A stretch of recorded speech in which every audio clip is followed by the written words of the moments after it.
We all smiled when he brought the honey, but by the next day, we were mourning. It began with the honey. Sweet, golden, and perfect, dripping thickly from the clay pot Baba Idris carried into the village square. A gift from the forest, he said, his voice full of pride. Baba Idris was known as a fearless forager. He had the skill to find the best honey, even in the deepest parts of the forest where the wildest bees lived. This time, though, something felt different. I noticed it in the way the elders frowned as they watched him approach. My grandmother muttered under her breath, "Not all sweetness is good." But no one could resist the honey.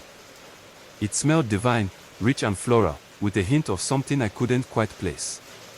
Idris handed out pieces of fresh bread, dipping each one into the pot and passing them to the villagers. I was one of the first to take a bite. It was the sweetest thing I'd ever tasted. By nightfall, the village was lively. People were singing and dancing, laughing louder than usual. The honey seemed to fill the air, and everyone felt lighter, happier. But something wasn't right. My cousin Adamu was the first to act strangely. He started laughing uncontrollably, clutching his stomach like he'd had the funniest joke in the world. Then, without warning, he collapsed. The laughter stopped. People rushed to help him, but his body wouldn't move. His eyes stared straight ahead, and his face froze in a smile. Ademo, my uncle called, shaking him. But he didn't respond. The whispers started. "It's the honey," someone said. "It's cursed." Others argued. How can something so sweet cause harm? But by morning, 3 more people had fallen ill, including Baba Idris. All of them had the same frozen expression, smiling, but unmoving. Fear spread quickly. The pot of honey was thrown out of the village, buried deep in the forest. My grandmother took me aside and told me an old story. Long ago, the forest spirits were angered by greedy men who took too much honey without thanks, she said. They caused the sweetest honey to bring joy at first, then sorrow. The bittersweet curse. I didn't know what to believe. I was just a boy.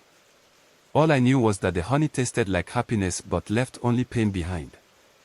It took weeks for the sickness to leave the village.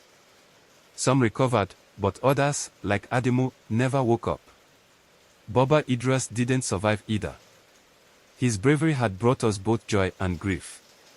The memory of that honey stayed with the village like a scar that wouldn't fade. For months, no one dared speak of it openly. The laughter and songs that had once filled the air were replaced by silence and weary glances toward the forest. I stayed close to my grandmother after that. She was wise in ways that scared me sometimes, like she understood things no one else did. One evening, as we sat by the fire, I couldn't hold my curiosity anymore. "Grandmother," I asked, "why didn't you eat the honey?" She smiled faintly and stared into the flames. "A sweetness that feels too good to be true is always dangerous, child." I smelled the honey, and it whispered something wrong to me. Whispered. I repeated, confused. She nodded. "The spirits of the forest speak if you're willing to listen." That honey wasn't just food, it was a test. A test for what? To see if we could resist greed, she said simply. And we failed. Her words lingered in my mind for days. I started noticing how people changed after the incident. Some grew more cautious, like my grandmother, while others became bitter and suspicious, blaming the forest for their pain. One day, a group of young men decided to confront the forest itself. They were angry, tired of living in fear. They said Baba Musa had been tricked, that the spirits were punishing the innocent. They gathered torches and machetes and marched into the woods. I remember watching them leave, their faces set with determination. My grandmother shook her head. "They won't come back the same," she whispered. She was right. 3 days later, they returned, but they were different. Their faces were pale, their eyes hollow. They didn't speak of what they saw, but their silence said enough. One of them had deep scratches across his arms, like he'd fought with something wild. Another carried a bundle wrapped in cloth, which he buried without explaining what it was. After that, No one spoke of anger against the forest. Years passed, and the village slowly recovered. But things were never quite the same. We learned to respect the forest in a way that felt closer to fear. Even now, as an adult, I rarely step too far into its depths. I still think about the honey sometimes. The way it tasted, the joy it brought before it turned into sorrow.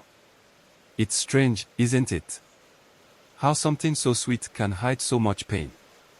My grandmother was right, not all sweetness is good. And sometimes, the things that tempt us the most carry the heaviest price.